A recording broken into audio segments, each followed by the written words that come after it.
I'm Merrick D'Amato. And I'm the voice of Mythical Geo. Geo, I hate to tell you this, but you are not mythical. Oh, I'm a mythical beast. No, you're real. You exist. Creature. You exist. You're not mythical. Long, long ago, in the hospital known as the Jewish General, a little baby boy of Greek and Italian heritage was born, and his name was Giovanni. And he was amazing. But sadly, those days have passed. And he was injected with horrible films from the womb. And he was created to review them. Well, my backstory, I was bitten by a radioactive bad movie while being struck by lightning. I was injected with the what's that like the liquid that they use to preserve film? Like in dark rooms and stuff to no, not to preserve, develop film. I'll look it up after we roll the wheel. Injected with a shit ton of We're gonna bring up our wheel in 3, 2, 1. Bam! Give her a spin. See what we have to watch. What you got for us, huh? What you got? Man from Planet X. Oh god damn! Another Geo movie. Yay! No. This is gonna be fun. I have no clue what the hell this is gonna be about. This is probably the oldest movie we've ever tackled. More than likely, yeah. Here on the show. I think it is. Unfortunately, we have a DVD for it. Yep, I got fresh in package. Yep. Someone tried to sell this fucker for $10. I ended up getting it for $3. I still think you were overcharged. One day, a new planet shows up in our solar system. And the next, strange invaders are rocketing to Earth. It's enough to send humans into a panic. And it does. In this very early space invasion sci-fi flick, aliens from outer space and fear from beyond our galaxy strike terror into the hearts of mankind. On the coast of Scotland, oh goody, where there's enough fog to hide an alien landing, that is, I can attest, that is true. Mm-hmm. An astronomer discovers that one has actually occurred, but it soon realizes that the creature, the man from Planet X, has definite plans, not for friendship, but for domination, unleashing a kind of out-of-this-world havoc the villagers have never seen. So, Pastrami has plans for world domination. His head looks like it's made of goddamn cardboard. This is apparently a classic sci-fi flick. And I bought this at work. I cannot wait to fucking watch this. Look, about classic sci-fi work, mm-hmm. I just like to read to you a review that the film House of the Dead 2. Oh, you want to compare classic sci-fi cinematography with House of the Dead 2? No. I'm just saying that reviews usually mean fuck all. Yeah. Because the so don't listen to ours at all, kids. Oh, we're not a review. We're entertainment. Yeah. Though what we're gonna say would be.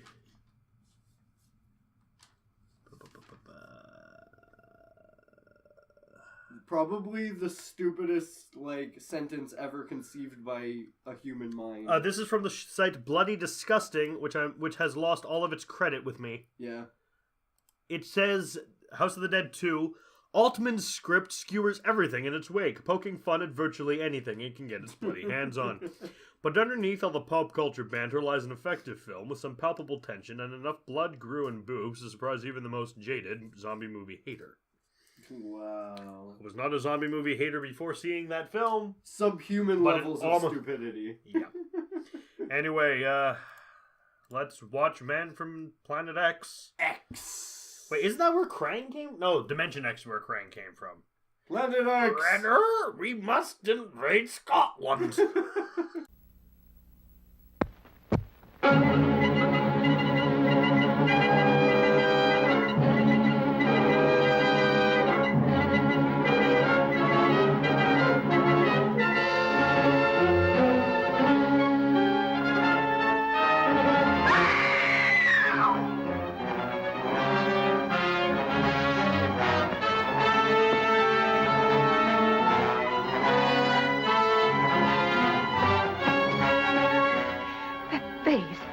the other side of the glass looking right into mine, I was terrified. Face? A human face? A ghastly caricature, like something distorted by pressure. A horrible, grotesque imitation of the face looking right into my eyes.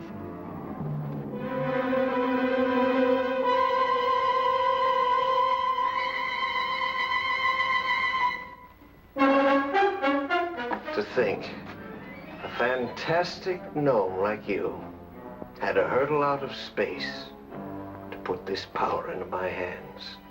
I'm going to tear out every secret you've got. I'll give you until 11 o'clock to try what you can. If you're not back by that time, we'll open fire. But you've got to at least give us time. By that time, your job must be finished. If it isn't,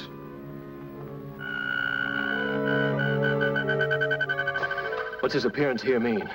At midnight, when the planet is at its closest approach to Earth, an invasion will be launched.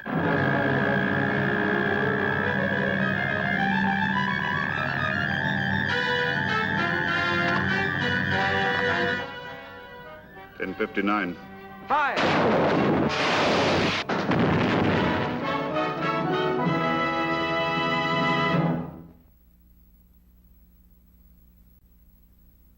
Well, we've certainly come a long way since this movie was a thing. Yeah, it's been a long it's been like a long time since this was made, and honestly, We've improved. Yeah, Mankind has evolved since then. yes. Indeed, it has, Joe. Into We us. have weird looking robots that look like they are the faces of Japanese memes. Would you be at all surprised if this movie ended up being a Japanese meme? Oh, honestly, I wouldn't.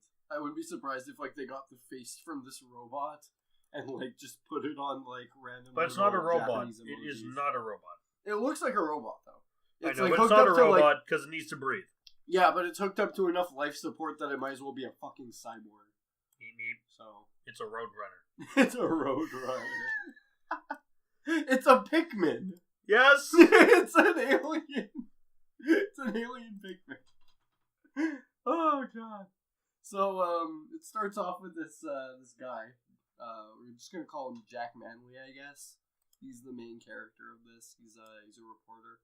Yeah, called something. Yeah. I don't know his name. You wanna like look it up? No. Or no, you don't even care, right? I'll look it up, but I'm doing something else right now. Alright, but yeah.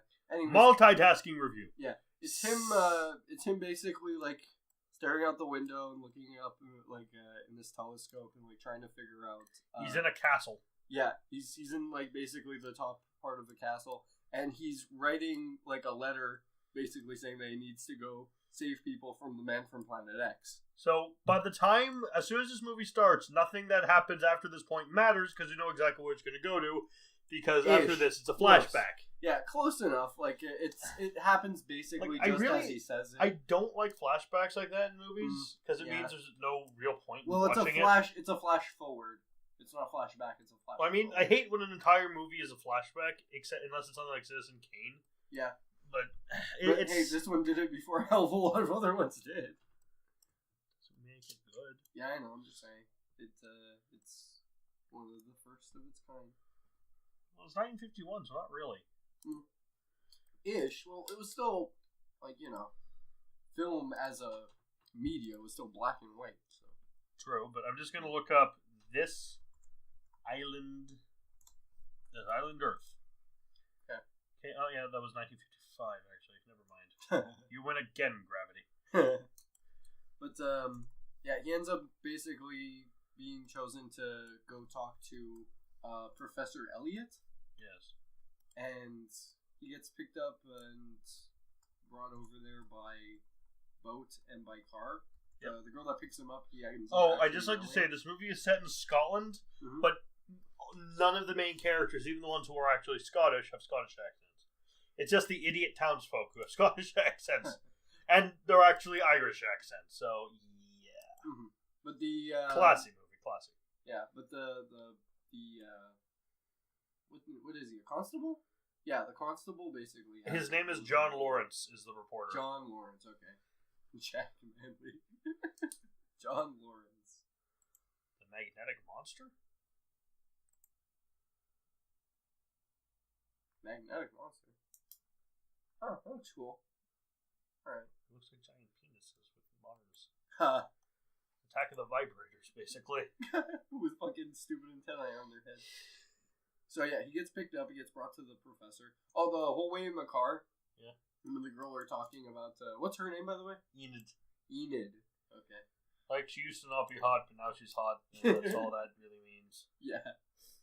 It's like, the braces took care of my buck teeth. And nature took care of your legs. Enid. So, Nid.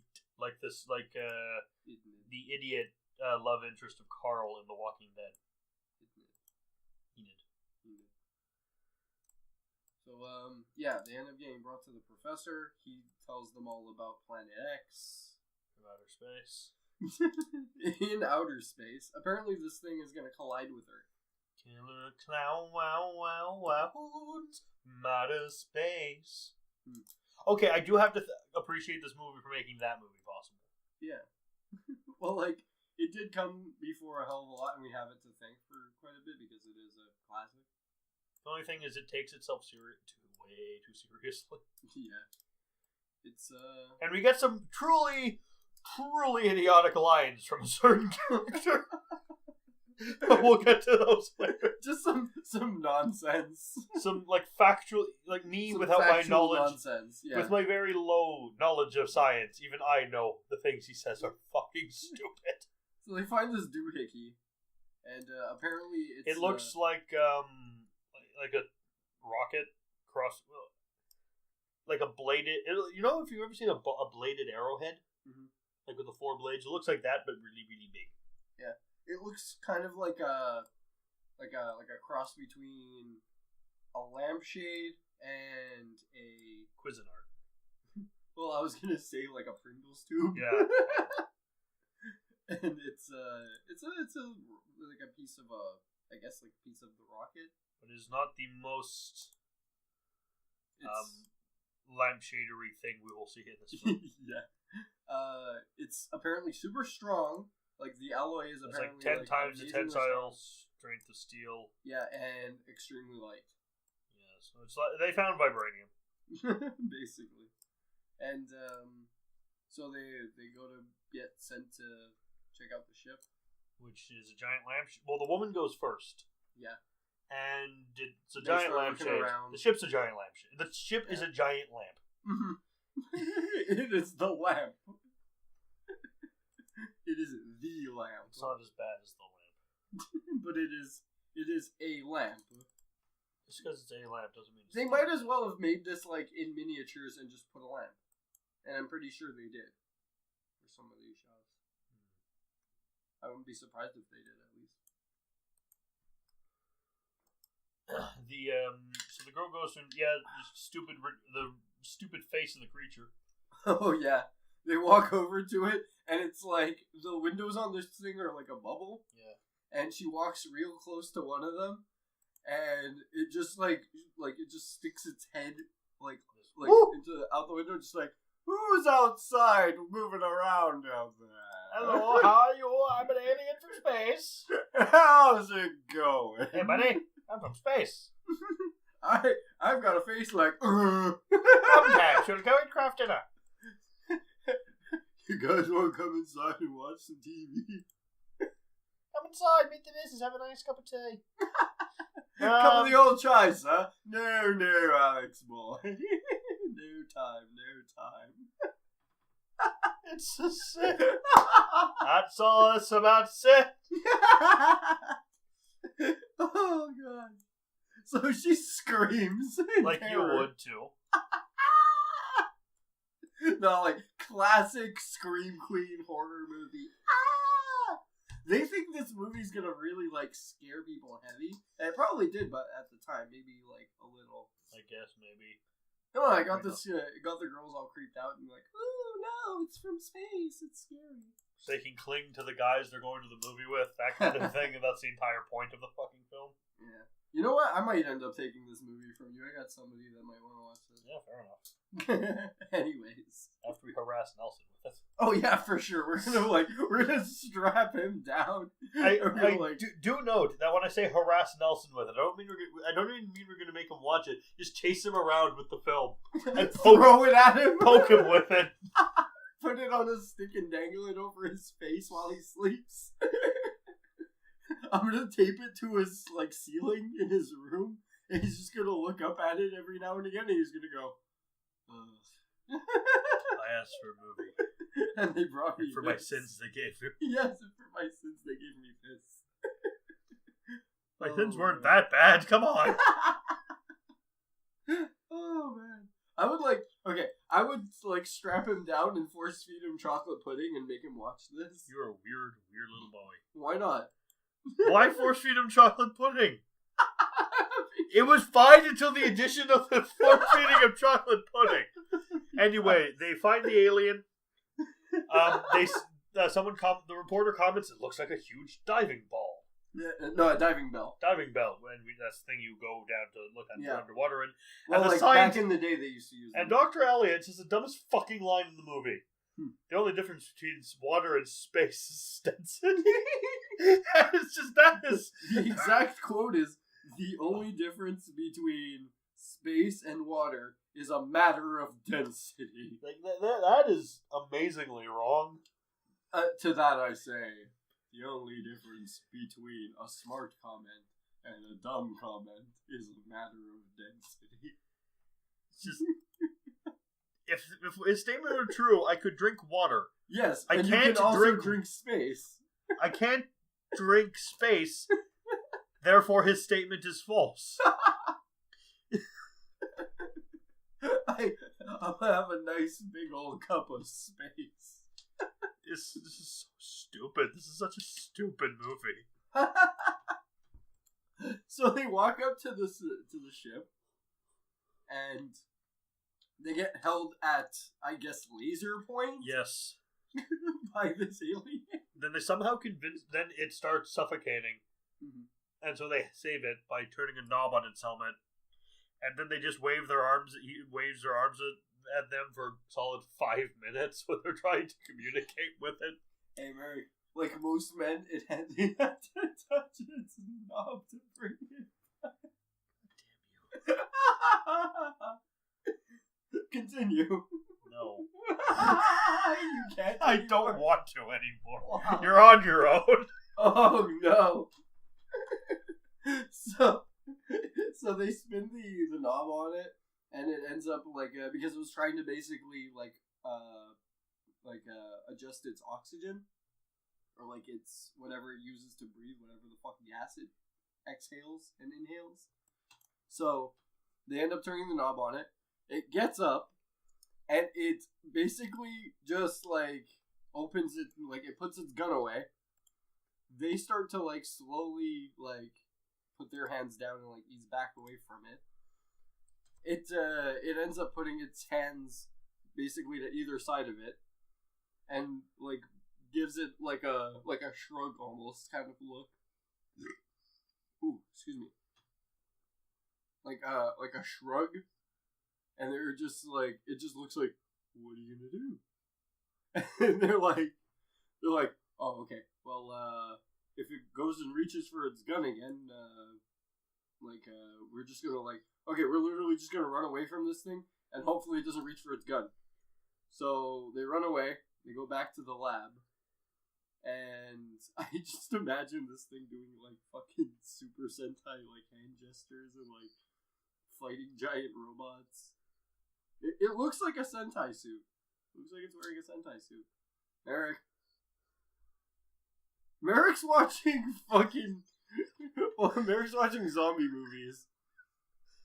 Merrick, stop watching 28 Days Later. I told you I was done and I meant it. No, for real. Fine. I need you for this. So they take him... I can't review this whole thing on my own. So they take the weird alien man home. Yeah. And lock him in the dungeon. Basically. They pick him up and they're like, oh, okay, let's try to communicate with him a little bit more. I just stove But his they head shove him. Yeah, they shove him in the basement. Oh my god. And they try to communicate with him. They can't communicate with him. So, and they fuck around for a bit. Mm-hmm. Some jackass goes down there and adjusts its air, like basically Dr. turns Mears, its air off. I think his name is Dr. Mears. Yeah, Dr. Mears, like, turns his fucking air off, so it just Well, passes out. he's trying to use his secrets to take over the world. Yeah. He's He's also scared of this thing. Yeah. There's a planet getting closer to Earth, we hear about. Mm. And then the alien becomes evil, starts hypnotizing people to be its zombie slaves. It basically gets out of the basement, and it's like, humans hostile, must become dominant, must assert my dominance among the humans and play as much Pikmin as I can until the planet comes around. He basically starts enslaving humans and using them for manual labor. Yeah, he plays Pikmin. Yes. He looks a little like Olimar too. If you look No, he does, for real, and that's what brought, like, it sprung to my head. They're like, oh fuck, he's a pig. It's Pikmin.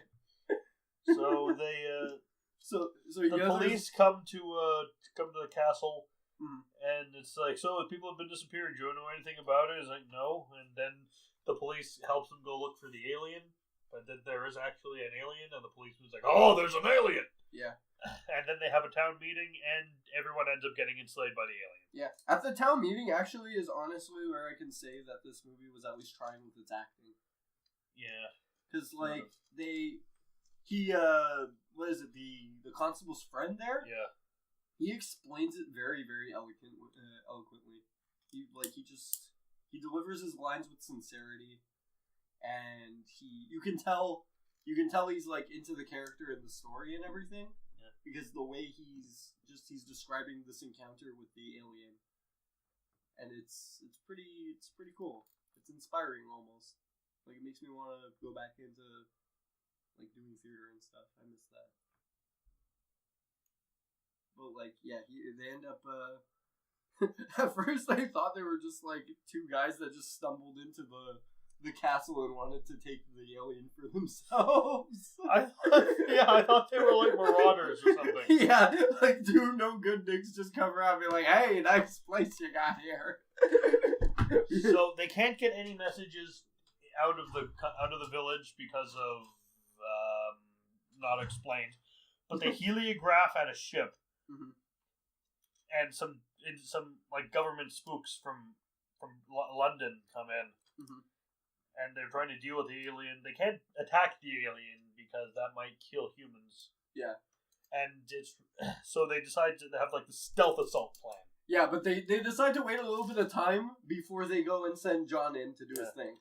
So eventually the time comes around and they're like, okay, John, under cover of night, go and do your thing. So he ends up writing his little manifesto up in the top of the castle. Yeah. And then he goes down to free the Pikmin from manual slavery. And his plan was revealed, the alien's plan was revealed because the planet's going to come by, but the man from Planet X's planet is being turned into ice, so they're all trying to come to this planet. And then he knocks out the alien by cutting off his air supply. Yep. And then the ship gets blown up. Yeah. And then the planet gets really close, a mountain explodes, and the movie's over. Yeah. They narrowly dodged the planets colliding with Planet X. And the alien is defeated. All is well, finally, and he gets together with Enid. And the movie's over. There's not a lot to this thing. It's really, I mean, the movie itself is only like 71 minutes. So it's a really short movie.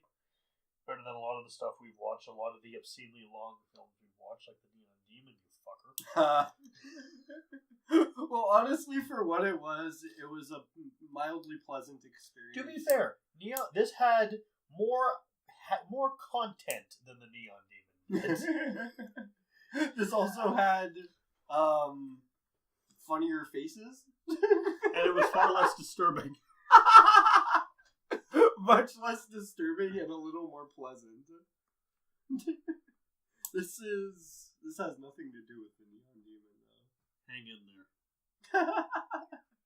He's hanging Abomination from his ledge. I was trying to crucify Abomination earlier.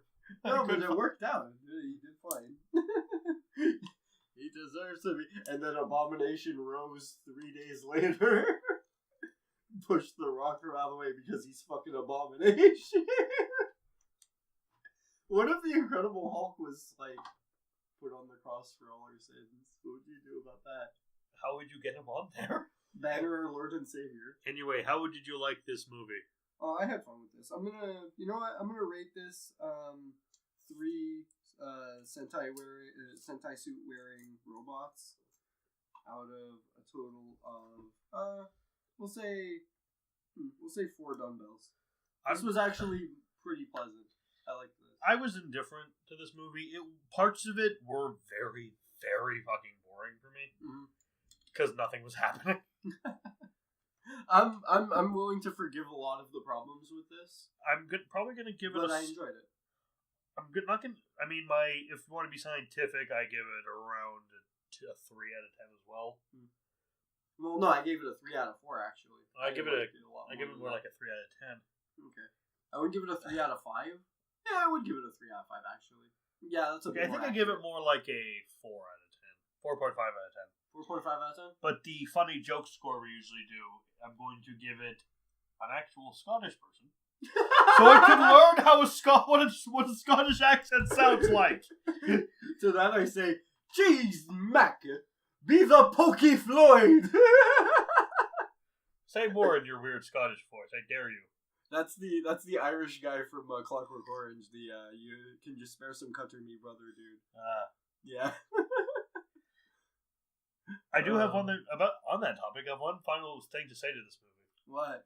Come and get shot in the obbles. You've got any obbles? You eunuch jelly!